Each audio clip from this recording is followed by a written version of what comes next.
Boa noite a todos e a todas. Sejam todos bem-vindos. É uma alegria. Achei que ia cair. Estar aqui de volta.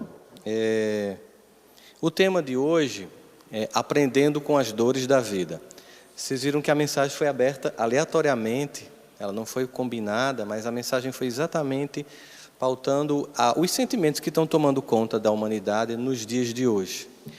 E, obviamente, a gente tem que lançar sobre todos os eventos que acontecem a serenidade que, e aí ficou muito claro na mensagem, que somente o Cristo pode nos dar. E quando essa mensagem diz assim, de forma muito clara ali, não adianta os recursos que podem até ajudar, mas eles não vão ser solução, porque somente o Cristo pode ajudar, a gente percebe esses eventos que fazem com que uma coisa que começa em 1º de dezembro, onde um único ser humano adquire uma doença, e a números de hoje, mais de 140 mil estão contaminadas. Isso tem uma simbologia tão interessante para que a gente possa refletir. Imaginar, por exemplo, que um único ser humano pode fazer tudo isso, é também imaginar e lembrar, para muitos que acham que não, como nós somos conectados uns aos outros. Como que a física quântica diz sobre estarmos todos numa grande teia conectada, e que o bater de asas de uma borboleta pode gerar uma tempestade em outro país, é lembrar que se a gente pode, obviamente, transmitir um vírus de um ser humano para milhares, nós temos dentro de nós vários vírus afetivos do amor, da compaixão, da empatia, da caridade, e com a mesma força e talvez a mesma virulência, o que a gente deseja, que esses vírus, esses sim benfazejos, esses que a gente provavelmente não vai ter medo que se alastrem, possam substituir a necessidade ainda na humanidade da dor ser uma experiência, porque obviamente o plano de um mundo regenerado é que a dor não seja mais uma necessidade evolutiva de compreensão, mas para agora ainda é, e nós temos que olhar para ela exatamente como essa professora que nos ensina. Mas aí vamos lembrar algumas coisas inicialmente. Não existe em nenhum momento, apesar de que algumas pessoas assim pensam, dentro do movimento espírita, da doutrina espírita, uma apologia à dor. Por exemplo, tem que sofrer, é necessário, nós achamos bonito isso. Não, ninguém quer sofrer, ninguém escolhe a dor, ninguém escolhe tornar a própria vida um inferno conscientemente. Geralmente são forças e mecanismos que a pessoa tem que se dar conta. Mas ninguém, em sã consciência, a não ser que seja uma pessoa que esteja passando por um transtorno severo, que tenha, por exemplo, masoquismo, que é uma tendência a se comportar de forma prazerosa com o sofrimento, tirando alguns casos que estão muito mais ligados a transtornos psicológicos do que a um ser humano comum e normal, a maior parte de nós não quer sofrimento. Aliás, o próprio organismo trabalha com a ideia de evitação de sofrimento. Ele faz todo um movimento para tornar a vida mais fácil. A gente procura, inclusive, a lei do menor esforço para que tenha menos gasto de energia. No entanto, obviamente, dizer que existe a dor não é fazer apologia à dor, é simplesmente constatar que sofrer, perder, passar por luto, por decepções, por derrotas afetivas, por prejuízos financeiros, por perda de emprego, fim de relacionamento, qualquer que seja a lista que a gente possa aqui elencar sobre as dores humanas, todos nós passamos. Apenas nós temos que tentar entender que se é uma experiência comum, nós temos que tirar delas lições. Porque se tem uma coisa interessante na dor é que ela é muito rica em trazer novos aprendizados. Ela nos obriga a fazer certas viagens que no cotidiano da vida nós nos negamos a fazer. Por exemplo, uma viagem interior.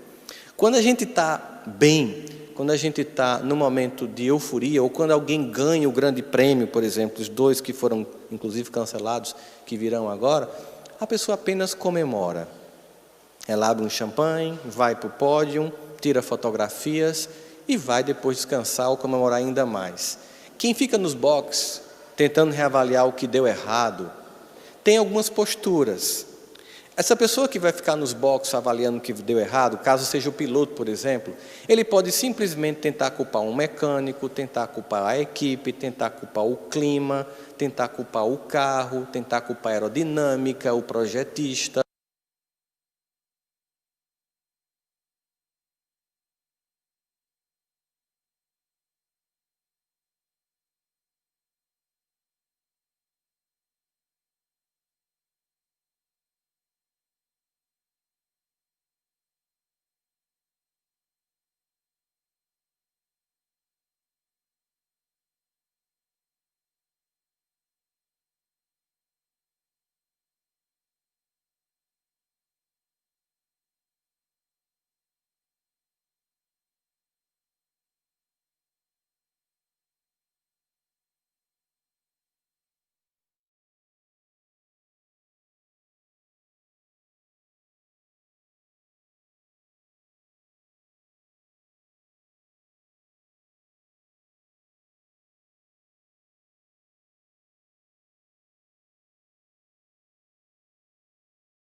Quando a gente, diante da dor, sempre exterioriza o sentimento procurando culpados, a gente não vai crescer. Obviamente, por exemplo, diante de um evento como esse, muitos de nós que vivem hoje, diante de qualquer evento humano, com algo que é muito novo, por exemplo, redes sociais e WhatsApp, é coisa de 10 anos para cá. Então, assim, o fato de que antes da gente estar chorando, chega um meme para a gente rir da própria história, é uma coisa que é nova para a gente, é uma coisa muito comum, mas também chega teorias da conspiração que foi criada, e tem quem acredita. Eu estava vindo ontem num voo, e no meio do voo o cara veio conversando comigo até legal, mas no meio do voo ele começou a dizer que tinha sido uma criação, e dizia quem tinha criado e por que tinha criado, e eu comecei a dizer, meu Deus, eu vou ouvir isso até Campina Grande, né? Aí eu comecei a pegar minha almofadinha de pescoço, tal, para ele sentindo que eu ia dormir, porque não ia dar para rolar o papo. Nada contra quem acredita que é uma conspiração global para as bolsas caírem, a pessoa comprar ação e subir. Tá. Mas é que a gente observa o seguinte, as dores, sejam elas criadas ou não, elas nos levam a fazer algumas viagens que a gente não quer. Provavelmente, eu acredito que muitas pesquisas serão feitas, certamente daqui a 2, 3 anos, quem é da academia, quem é professor da universidade sabe, sobre as reações psicológicas das pessoas que ficaram enclausuradas nas casas, nos países, como por exemplo está acontecendo na Itália. Os eventos bonitos que a gente viu das pessoas cantando na janela para dizer, nós estamos conectados, apesar de estarmos distantes, não estarmos tocando toques e fluidos, a gente está conectado, estamos cantando as músicas que criam a nossa identidade. Na cidade de Wuhan, os chineses todo dia, uma certa hora, abrem as janelas e cantam o hino nacional da China, o que revela assim, existe em nós um caráter de necessidade de grupo, de ser gregário, de estarmos juntos, de levarmos em consideração o caráter civilizatório que nos torna humano. Mas vamos então ao que a aprendizado da dor nos traz de forma mais comum. Primeiro, a pergunta é, você acredita ou você apenas está escutando e não, mas você acredita realmente que a dor traz um aprendizado? É uma pergunta que você tem que se fazer a você mesmo.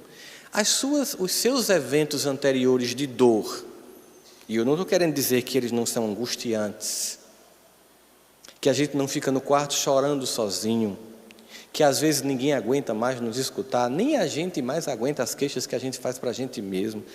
Não estou querendo dizer que isso não aconteça, que essas fases não façam parte da dor.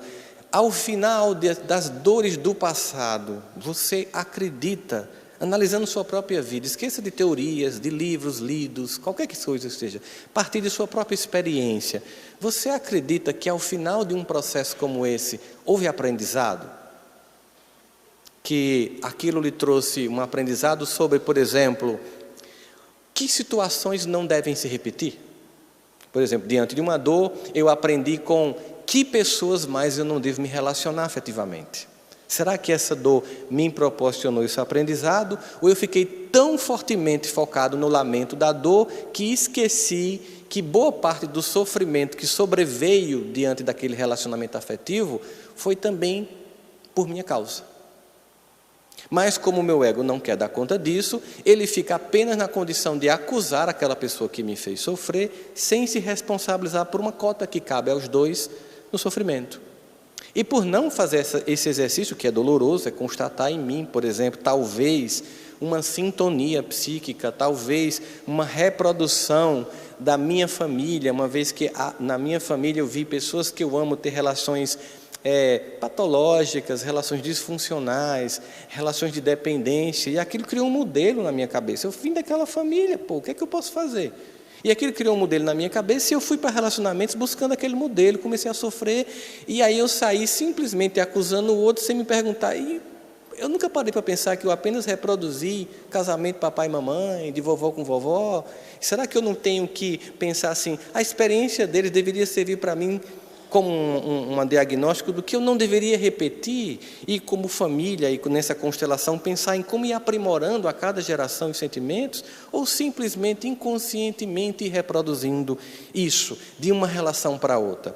Será que eu não deveria parar para pensar o quanto eu, talvez, tenha criado exageradas expectativas sobre o que aquela pessoa tinha que me dar no relacionamento?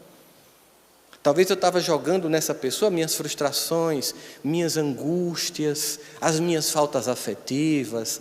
Talvez essa namorada ou esse namorado, esse companheiro, essa companheira, não tinham que curar-me dos meus traumas, do pai ou da mãe que eu acredito que não funcionou, da minha vida afetiva e das minhas carências, mas diante do evento da paixão, muito claro, em que há um turvamento da razão e uma excitação do emocional, eu terminei projetando nessa pessoa e jogando nela responsabilidades que não são delas, e que se eu não entender isso, na próxima relação eu vou fazer a mesma coisa, e vou fazer com que a pessoa se sufoque, ou vou atrair uma pessoa que me sufoque, porque foi esse o padrão que eu tive. Se eu não identificar isso, eu vou continuar falindo uma relação atrás da outra, sem assumir a minha responsabilidade de enxergar diante daquela dor, aquele luto quando eu saio do relacionamento, de imaginar que tem padrões de escolha que eu preciso rever, que eu preciso ressignificar na minha vida, que eu tenho que observar e olhar. E então significa dizer que a dor, ela nos convida a um profundo exame de autorreflexão. Ela nos convida a fazer um autodescobrimento, a descobrir esse ser integral que nós somos, como vai dizer Joana de Ângeles, o ser integral reconhecendo as sombras que estão no campo também da lida da dor. Então poxa, o quanto dependeu de mim? O quanto dependeu de mim hoje, por exemplo, a partir das escolhas que eu fiz, e ao fazer esse diagnóstico, ter cuidado para não cair numa outra dor, a dor da culpa de constatar a própria culpa. Olha que ironia. Ao fazer o diagnóstico, eu descubro que eu tenho uma parcela significativa de culpa e começo a me culpar ainda mais, porque simplesmente descobri que eu também fiz parte dessa dor que foi acontecendo na minha vida. Esse diagnóstico não é para culpar. É como Joana de Ângeles nos propõe, ao invés de se culpar, se responsabilizar. Será que escolhas que eu fiz, quer eu tenha tido consciência ou não, no passado, me colocou nessa crise profissional de hoje em dia? Eu não tenho culpa, por exemplo, se eu escolhi no passado uma profissão que eu não sabia que ia deixar de existir com mudanças tecnológicas e inteligência artificial. Mas se isso aconteceu, quer tenha tido eu responsabilidade ou não, ou eu vou ficar aqui lamentando, murmurando e não vou crescer, ou eu vou pensar, o que eu vou fazer agora para poder ressignificar isso aqui? Como é que eu vou construir novas possibilidades? Crise na família, ou seja, todos esses ambientes, né? Quantos de nós tem criado crises na família por questões políticas? Quantos de nós têm tido uma profunda inabilidade de conviver com as diferentes visões que as pessoas têm no mundo politicamente hoje? Quantos de nós está brigando com parentes que têm importância afetiva significativa por pessoas que nem suspeita que a gente existe? Isso é o que está em O Evangelho segundo o Espiritismo, na categoria de sofrimentos voluntários. Ou seja, não é um sofrimento que você tem que ter, mas você procura. É diferente do sofrimento involuntário, por exemplo, um vírus como esse, um evento de cataclisma, um furacão, um tsunami, qualquer coisa. É involuntário, mas os sofrimentos que eu poderia evitar, mas eu procuro, eles são diferentes. Mas eu queria aqui fazer uma citação, e eu vou ler ela integralmente, que está contida em A Gênese, no capítulo Os Milagres e as Predições, que diz o seguinte: devendo o homem progredir, os males aos quais está expostos são um estimulante para o exercício de sua inteligência. Então vamos entender, ele está aqui oferecendo uma conceituação da pedagogia da dor. Então a dor tem um caráter pedagógico, porque aí a gente tem que lembrar, se a dor faz parte da natureza humana, das escolhas, do nosso livre-arbítrio, e é uma permissão de Deus, e Deus nos ama, essa dor tem caráter pedagógico, então o final dela é um caráter amoroso. Embora no momento que está doendo, é ruim. Muito ruim. Extremamente ruim. E com qualquer criança, a gente olha para o pai e não entende a lição. Na hora, não dá. Então, ela é um estimulante ao exercício da inteligência.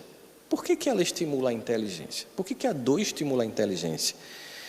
De todas as faculdades físicas e morais, não somente a inteligência, há um estímulo não somente à inteligência, mas a todas as faculdades físicas e morais, um aprimoramento do indivíduo como um todo, iniciando-se na pesquisa dos meios para dele subtrair-se. Então, primeiro momento pedagógico da dor, aqui que a gente está analisando, segundo o que está descrito na Gênese, é que a dor nos obriga a um crescimento psicológico, emocional, físico, que tem como objetivo acabar com a dor.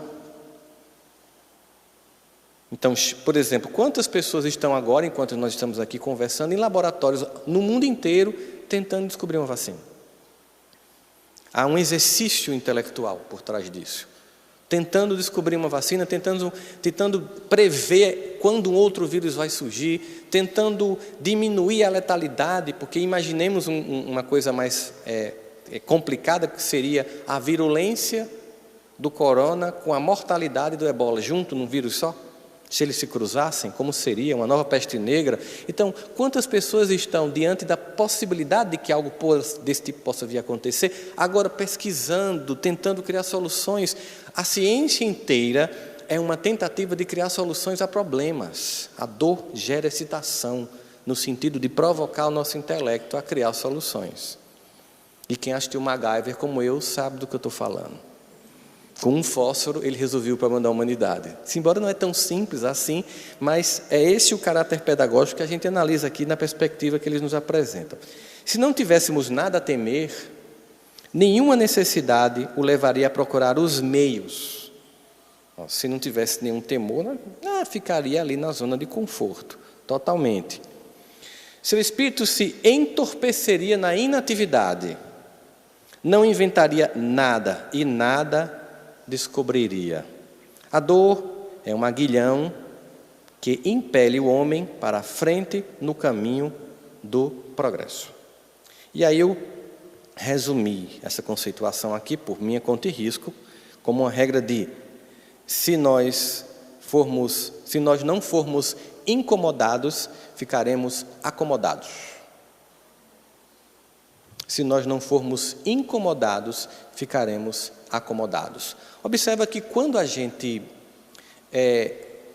quer passar por mudanças pessoais, uma das estratégias usadas por quem quer passar por transformação pessoal é se aproximar e passar a conviver com as pessoas que já experimentam as características que você quer vir a ter. Para que essa convivência gere um desconforto em você. E esse desconforto gera um movimento para que você mude. Se você anda com pessoas que estão no mesmo patamar que você está, nada contra isso, não é um julgamento de mérito, não é isso. Se eu convivo com pessoas que estão no mesmo nível de compreensão que eu tenho, a gente entra num estado de entorpecimento. Mas se eu começo a conviver com pessoas que têm um nível que está diferente do meu em alguma área, primeiro vai me gerar um incômodo. Por exemplo, quando você se senta junto de uma pessoa que realmente é inteligente, você se irrita com a inteligência da pessoa. Porque essa inteligência dessa pessoa, ela meio que provoca a consciência de sua ignorância. Isso já é irritante. E tem pessoa que é inteligente e é boa, aí irrita mais ainda. Quando a pessoa é inteligente e amostrada, você que está bem mais amostrado. Mas a pessoa tem gente inteligente e boa, aí você faz, que coisa irritante. Aí a pessoa lhe provoca a ser mais inteligente e a ser melhor.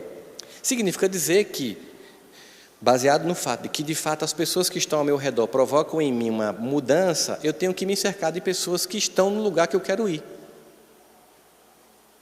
É por isso que um alcoólatra tem que se afastar de quem bebe e conviver com quem está superando o álcool, para criar, até por causa do evento dos neurônios espelhos, a necessidade que eu tenho de imitar o comportamento de quem está próximo, eu me aproximo dessas pessoas, então isso vai provocar uma espécie de dor.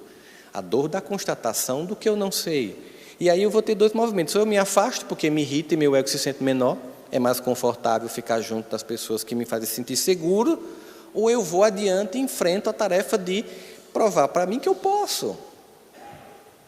Eu tenho as mesmas faculdades intelectuais, claro, existe uma diversidade muito grande, mas eu posso provocar um movimento em mim. Então, nesse sentido aqui, a gente percebe como, se nós não formos incomodados, ficaremos acomodados. Se a relação não desanda, a relação ruim, tóxica que você se encontra não desandar, você vai naufragar dentro dela. Às vezes é preciso que chegue ao fim a dor para que você se movimente. É assim que funciona.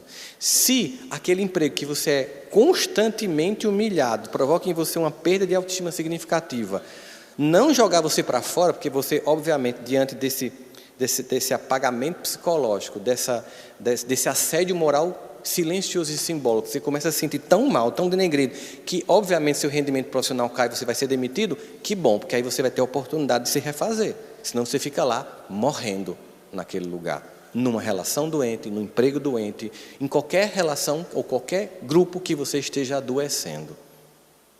Às vezes é preciso você ser expelido para que você se refaça.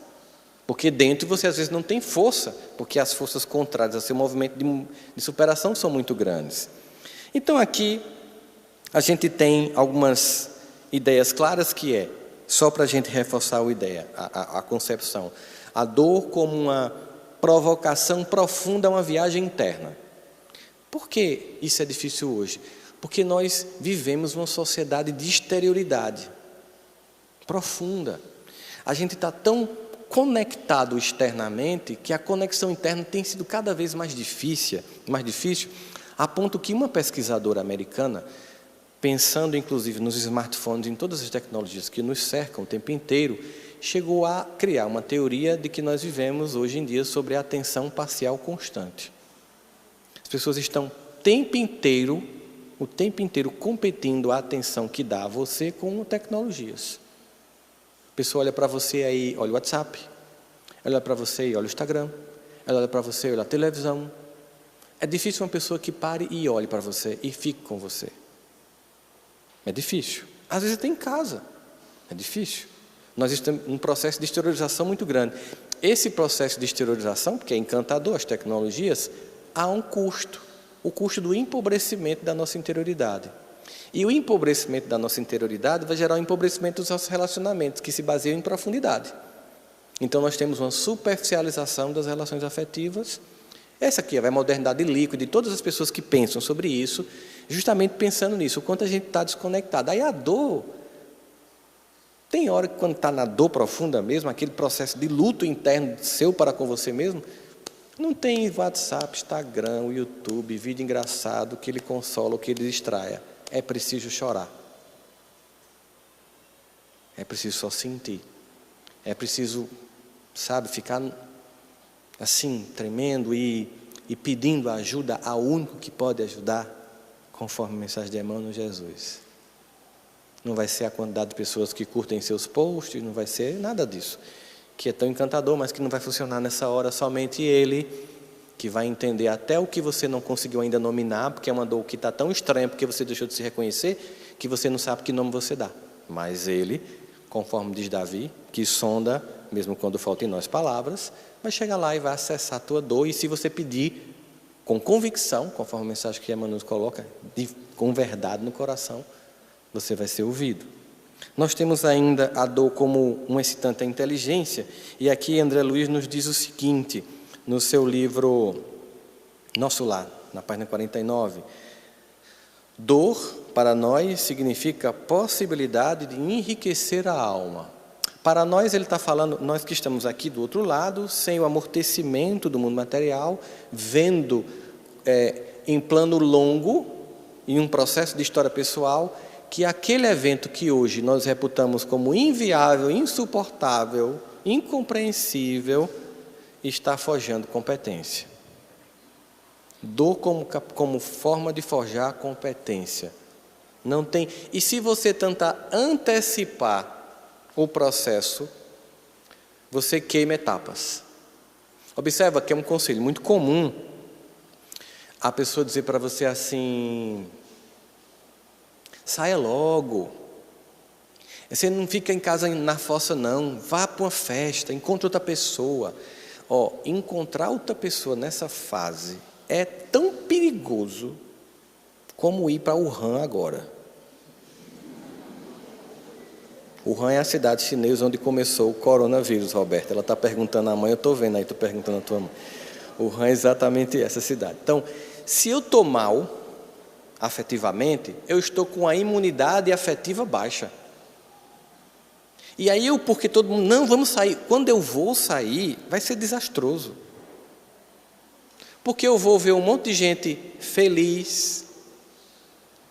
Eu vou ver um monte de posts de gente feliz. E porque eu estou mal, vou encontrar e sintonizar um infeliz novamente. Por quê? Porque eu preciso entender que aquele evento provocou uma perda de autoestima, então eu preciso recuperar meu amor próprio. A primeira pessoa que eu tenho que me apaixonar para voltar a me apaixonar por alguém é por mim mesmo. Como é que eu vou me apaixonar por alguém se eu estou um lixo? Me sentindo feio, incapaz, estúpido, emocionalmente incapaz, em todas as áreas. Porque quando a relação, a gente não tem maturidade para chegar para o outro, vocês sabem, no plano ideal é assim. Você percebeu que não está rolando mais entre nós dois? Vamos conversar aqui. Eu acho que antes que chegue a um fundo do poço, eu acho que a gente deve entender, e não é nada contra você, nem você contra mim. Foi massa, até enquanto durou. Bem, né? Foi eterno enquanto durou, mas é um eterno que acabou. E eu acho que seria bom a gente perceber que vamos cada um para um lado. A gente não faz isso. Não dá. A gente vai afundando, vai se humilhando, vai se degradando, vai se maltratando. E quando sai, dois destroçados. Mesmo que algum saia por cima, porque já sai com alguém ou porque traz alguma coisa, são duas pessoas que estão destroçadas. Então, trabalho de refazimento. É preciso recolher. No mundo de hoje, a gente não tem dado espaço para o recolhimento. A dor obriga a esse processo. Nós temos então ainda que entender um outro caráter, que é apresentado na obra de Viktor Frankl. É muito interessante porque ele nos diz o seguinte: a capacidade para sofrer forma parte da própria educação de um ser humano. A capacidade para sofrer forma parte da própria educação do ser humano e uma fase importante do crescimento interior e também da auto-organização. Olha só. Eu preciso me reorganizar, então a dor faz parte desse processo. E um ser humano maduro, ele tem que ter a capacidade de entender isso. Mas aí, o que tem como problema hoje? Nós temos uma incapacidade de enfrentar a dor física e espiritual, porque nós vivemos uma cultura de excesso do prazer. Numa sociedade de excesso do prazer, a dor não é bem-vinda. Ela é caracterizada como algo a ser sempre totalmente evitado. E aí nós temos, para completar esse quadro, é uma fala muito comum minha, que muitas pessoas sabem, não é uma fala minha, é uma fala das ciências do comportamento, que eu reproduzo, para que fique bem claro, não inventei nenhuma teoria, eu não sou o criador de nenhuma teoria psicológica, eu sou um psicólogo mero repassador de conteúdos das ciências do comportamento. As ciências do comportamento percebeu que dos anos 70 para cá, os pais, porque são maus, não é porque são maus, acharam que a felicidade dos filhos reside na evitação da dor. Em não permitir que eles sofram, como se fosse possível, depois que eles fossem para o mundo, você continuar impedindo que a dor do mundo chegue até o coração dele ou dela. E uma sociedade que cria filhos que não podem sofrer e que ao mesmo tempo pega o prazer, a dor perde o sentido e as pessoas não amadurecem. E quando ela vem com muita força. E a experiência tanto é individual como é coletiva. Por que eu cheguei em cima da hora? Cheguei em cima da hora porque eu estou há 7 dias em aeroportos. Inclusive, eu estava ontem no de São Paulo, durante 6 horas dentro do aeroporto, esperando a conexão para Campina Grande. Eu não ia tirar foto com vocês, era falta de caridade. Por isso que quando fizer a prece, eu vou sair, mas não é porque eu sumi. É justamente também para evitar isso, porque provavelmente a próxima reunião vai ter com pouca gente. Porque os países que tomaram as medidas mais preventivas foram os que conseguiram maiores resultados de evitar uma incidência maior. E nós sabemos que as próximas 3 semanas vai haver um pique muito gigante no Brasil. Então, cautelas são para isso. A gente tem que olhar para esse evento sem pânico. Porque sempre aconteceu. Só que a gente não tinha o WhatsApp. E isso gera uma pressão maior, porque ficam mandando para a gente gráficos, estatísticas, depois vem piadas junto, aí você não sabe se ri, se chora, se tem medo, se vai fazer uma feira, você fica naquela dúvida, né? Fica aquela agonia o tempo todo. Meu Deus, eu compro papel. Na Inglaterra acabou o papel higiênico, aí eu fui ler sobre isso, aí os pensadores das pessoas têm uma ideia de que vírus é uma coisa nojenta e papel higiênico é um símbolo de limpeza. Olha como a gente é. É o chamado efeito manada, que as pessoas têm. O efeito manada, na natureza, ele é bem-vindo.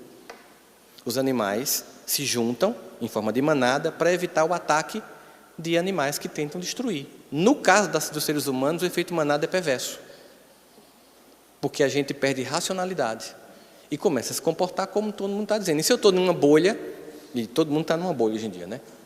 Se eu estou numa bolha que eu só recebo coisas do meu grupo que pensa como eu, que vota como eu, que tem minha religião, que tem, enfim, qualquer que seja a bolha, eu só vou receber aquelas informações distorcidas. E aquilo vai me dar pânico, medo, angústia e tal. E aí você começa a perceber que o convite que nos é feito é entender o seguinte: um único ser humano é capaz de contaminar centenas de seres humanos. Um único ser humano é capaz de salvar e libertar um povo como fez Mahatma Gandhi. Não vou colocar nem Jesus nessa história, porque ele está muito acima de qualquer comparação que eu pudesse fazer aqui agora. Não vou nem colocar, porque ele é o Salvador. E interessante é que numa sociedade que resolveu levantar muros, que acha que tem que criar fronteiras, o vírus diz: nem adianta. Não adianta. E esse é um vírus extremamente democrático, diga-se de passagem, porque o Zika vírus, não, ele foi perverso. A maior parte das pessoas vítimas do Zika vírus foram pessoas pobres. Pessoas de classe média tiveram Zika grávidas e as crianças não nasceram com microcefalia. Ainda está se estudando sobre isso. A Adriana, nossa amiga aqui de Campina Grande, disse: tem muita gente, por que isso aconteceu? Mas o corona não, ele é ecumênico, né? Ele vai para todas as religiões, para todas as classes sociais, ele vai para a galera. O corona é, sabe? E especialmente no caso, quem já está com coronavírus é mais vulnerável ao coronavírus. Então você tem que ter aquele cuidado, né? Eu estava vindo no voo, um amigo, então a gente vai fazer a festa de mamãe, 90 anos no ano que vem, semana que vem. Você é louco? Como é que você vai fazer uma festa para sua mãe? Não adianta eu cuidar do meu avô, da minha avó, do meu mãe, do meu pai, e eu me contaminar e levar para casa. Entende essa dinâmica? Como é que a gente vai ressignificar tudo isso? Como é que será esse ócio em casa? Como vamos cuidar das pessoas que vão falir no processo? Das pessoas que não vão ter como pagar um boleto daqui a um mês? E o estado de bem-estar social, como é que fica? Olha quantas coisas a gente vai ter que ressignificar, aprender, pensar. Quantos estudos vão ser feitos? Historiadores, sociólogos, psicólogos, médicos, sobre esse evento que está tomando conta da humanidade agora e que vai passar. Mas e se ocorrer agora, assim que a roçando acabar, porque termina de 9 e o supermercado fecha de 10, e pegar a minha parte, eu garanto alguma coisa? Não. Se você fizer uma feira bem massa e os seus parentes começarem a não ter feira, você vai fechar a sua casa? Como é que vai ficar? É um convite a perceber quanto nós estamos conectados. Acabar de querer excluir. Porque a solução para um evento como esse é união, não separação. Nós somos raça humana, projeto humano ainda imperfeito, como diz Emmanuel, sim, claro, sabemos, né? Pseudo-civilização, sim, mas sim. Porque nós um dia resolvemos nos unir. Porque se quem tivesse vencido a corrida evolutiva fosse o mais forte, quem estava falando aqui era um Tiranossauro Rex. Mas foram os mais unidos, flexíveis e adaptáveis. O mundo nos chama agora para... No mundo em que, nesse momento histórico, se prima pela separação de grupos, pessoas e países, o mundo nos convida à unidade. Dependendo da circunstância, você vai ter que receber aquela pessoa que votou no candidato que você não gosta na sua casa. Olhar para ela e dizer assim: poxa, eu tenho que entender que a gente, até aquele dia se amou, não pode acabar esse amor tão rápido. Talvez esse Big Brother pessoal que a gente vai ficar todo mundo em casa, a gente resolva não mais apenas maratonar Netflix, mas maratonar os relacionamentos. Conversar, dialogar, se reconectar, se reencontrar. Quem sabe essa seja a estratégia, quem sabe esse seja o convite. Bom, a gente ainda tem a dor como um evento que gera o que a gente chama de pós-crescimento. É o que na psicologia vai chamar de evento que a gente chamaria de crescimento pós-traumático. Vocês conhecem o primo que é o estresse pós-traumático.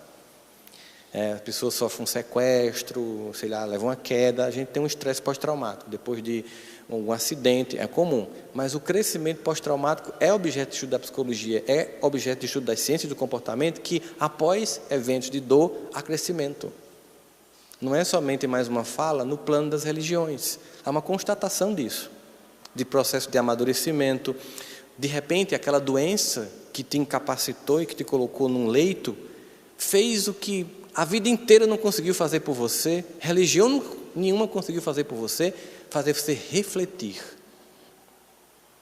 pensar, escrutinar a mente, avaliar escolhas e repensar a vida. Então a gente tem aqui algumas coisas que são interessantes para a gente pensar sobre o crescimento emocional. Primeiro é que uma das formas de eu conseguir aprender com a dor, porque tem formas para aprender com a dor, existe uma pedagogia de como aprender com a dor, porque muita gente não aprende, só repete. Um relacionamento frustrado atrás do outro, uma profissão frustrada atrás da outra, conflito atrás do outro, porque simplesmente sente a dor, lamenta, culpa, projeta lá fora e não se responsabiliza. Para aprender com a dor, condição sem a qual você não consegue fazer isso, você tem que fazer um mergulho dentro de você mesmo. Primeira etapa é essa. Segunda etapa é que você tem que entender que sim, existem lições específicas que cada dor traz.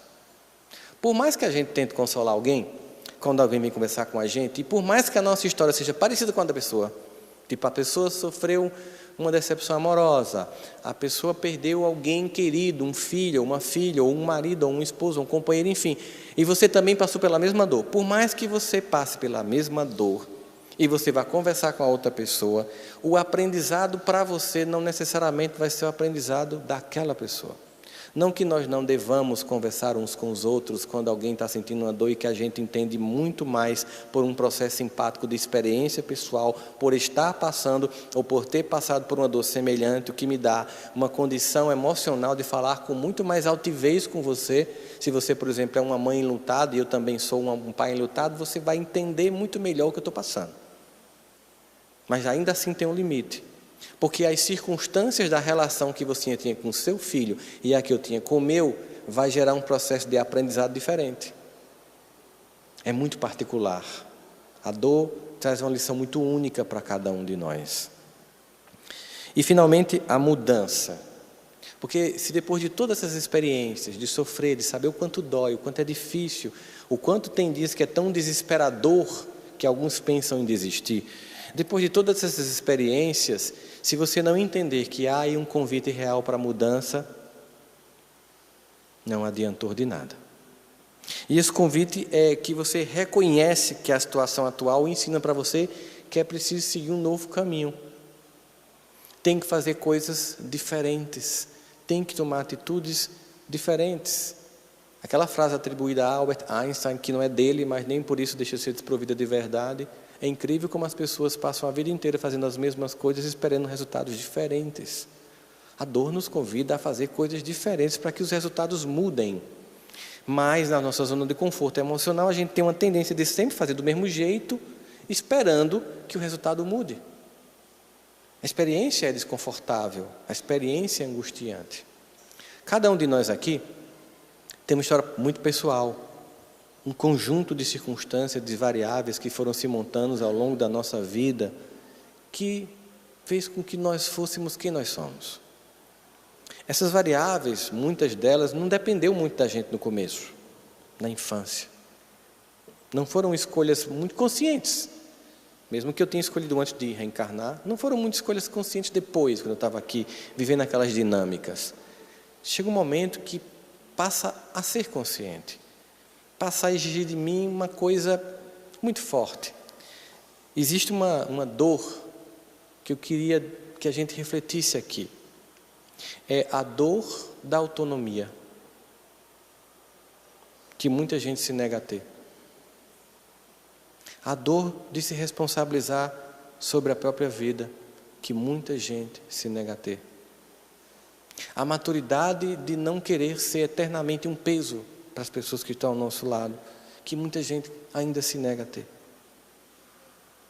A maturidade de deixar de sempre ver fora, sempre, somente fora, as variáveis que identificam sua dor, sem nunca se responsabilizar sobre as próprias escolhas que faz.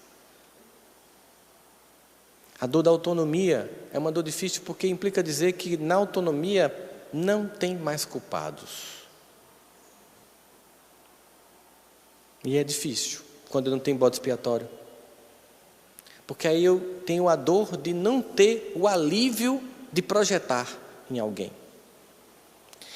Se por um lado aumenta o nível de dor, a gente percebeu que a dor aumenta e excita a transformação intelectual, moral e espiritual, aumenta a rapidez da solução. Quanto mais rapidamente a minha alma aprende que a dor tem muito mais a ver comigo do que com o outro, mais rapidamente eu me responsabilizo e, se depende de mim, doer, depende de mim deixar de doer. Porque quando apenas depende do outro, eu fico refém. O que eu posso fazer com o outro? O que eu posso fazer com as circunstâncias? O que eu posso fazer com o meu passado tão convenientemente instalado na minha mente como um lugar onde eu posso encontrar culpados que não podem responder, que não podem se defender, que não podem argumentar? Tão conveniente deixar todas as dores lá, sem lembrar das dores que essas pessoas que me provocaram dores tiveram. Sem querer lembrar que elas também têm sua cota de dor e sofrimento. Sem nunca querer saber o que elas passaram, o quanto talvez tenha sido mais grave do que o que eu passei, do que eu fui vítima. Enfim, essa conta aqui nunca fecha. De culpa, culpa, culpa sem se responsabilizar. Agora, é um convite a uma experiência de dor coletiva. E uma dor é tão coletiva que as nossas diferenças vão ter que ser momentaneamente estacionadas para a gente procurar uma solução conjunta. Até quem negou no plano do poder que era uma coisa inventada, está tendo que ter a realidade que é uma coisa concreta. É um convite a refletir sobre mentiras, fake news, sobre todas as invenções, manipulações ideológicas de um lado ou de outro, de esquerda, de direita, de centro, e a gente como as marionetezinhas lá no meio, brigando com pessoas importantes por pessoas desimportantes para nós, para a nossa realidade pessoal. É um convite a entender como a gente precisa estar junto como raça humana, como muros, como fronteiras não resistem a vírus, como o poder, dinheiro não vai resolver, somente Jesus. E Ele não vai resolver só para mim, Ele não vai resolver só para os meus, Ele não foi patenteado por nenhum sistema de crença, Ele não pertence a alguns, é um patrimônio da humanidade. Que bom, porque qualquer um que clame agora vai encontrar conforto. A dor vai provocar em nós essa reflexão, a dor vai provocar em nós esse crescimento, a dor vai nos fazer redefinir roteiros, caminhos, contatos. Por agora, vamos evitar os toques, os abraços, né? Mas depois, talvez seja justamente isso, gere tanta falta desse abraço que a gente tem deixado de dar, porque está sempre com o telefone na mão. Talvez essa obrigação de não abraçar, depois venha um efeito rebote, queira eu que seja assim, da gente ter uma necessidade imensa de se tocar de novo, se abraçar de novo, se olhar de novo, se encontrar de novo. Porque nessa solidão, mesmo que a gente esteja cheio de tecnologias, vai chegar um momento que você vai enjoar as séries, vai chegar um momento que você vai enjoar os memes, vai chegar um momento que você vai querer ver gente. Aí você vai para a janela cantar com os compatriotas para dizer: nós somos um só povo. Acredito que se a gente tivesse contato com as janelas de outros países, a gente cantaria um hino coletivo de civilização humana. Que a dor, todas as outras, as nossas, e essa também, mais uma vez, traga todo o aprendizado que a gente tem se recusado em ter, sendo ela um recurso amoroso da pedagogia divina que, não desistindo de nós, percebendo a nossa existência no equívoco e na fuga pessoal, traz a dor como um recurso último de amor para acordar nossas almas entorpecidas. Muita paz a todos.